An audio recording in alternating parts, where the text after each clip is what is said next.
Allah Subhanahu wa Ta'ala berfirman, Iyyaka na'budu wa iyyaka nasta'in. Hanya kepada Engkaulah kami menyembah dan hanya kepada Engkaulah kami memohon pertolongan.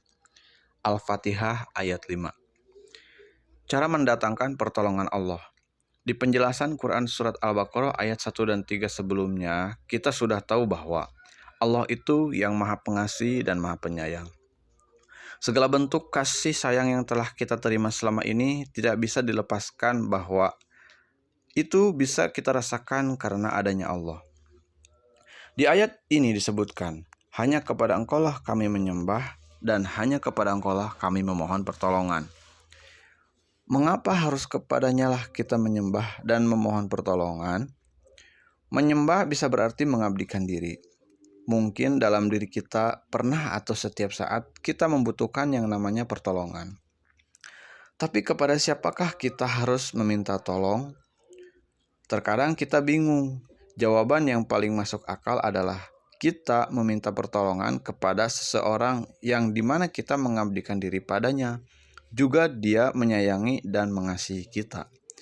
Tapi terkadang tidak selalu setiap orang mau mengabdikan diri kepada orang lain.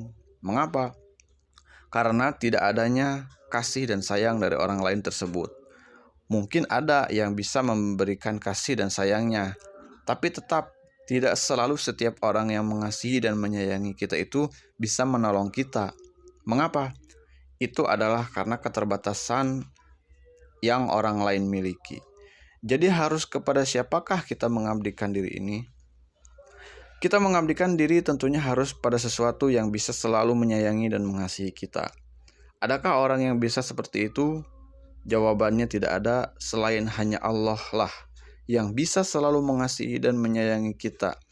Silakan simak kembali penjelasan mengenai bukti Maha Pengasih dan Maha Penyayangnya Allah di Quran Surat Al-Fatihah ayat 1 dan 3.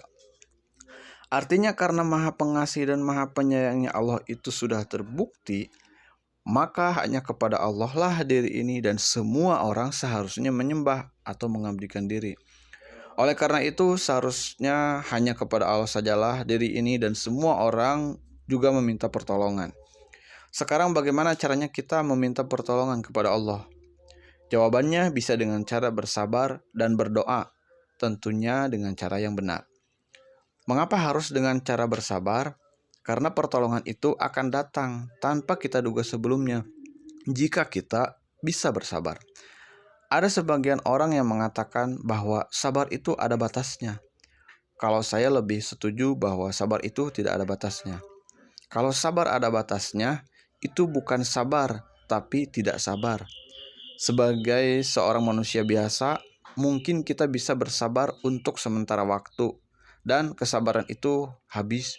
Itu wajar, tapi ketika kita merasa kesabaran kita telah habis, segeralah kembali bersabar. Lalu berdoalah dengan cara yang benar, karena yang demikian itu lebih bisa menyelamatkan kita daripada tidak bersabar dan melakukan sesuatu karena ketidaksabaran itu. Akhirnya, kita menjadi tidak selamat. Ketika kita mampu bersabar yang tidak ada batasnya itu, maka pertolongan Allah itu akan datang dari arah yang tidak kita sangka-sangka sebelumnya. Tidak percaya? Silakan buktikan saja sendiri. Wallahu a'lam bishawab, hanya Allah sajalah yang lebih mengetahui kebenaran yang sesungguhnya.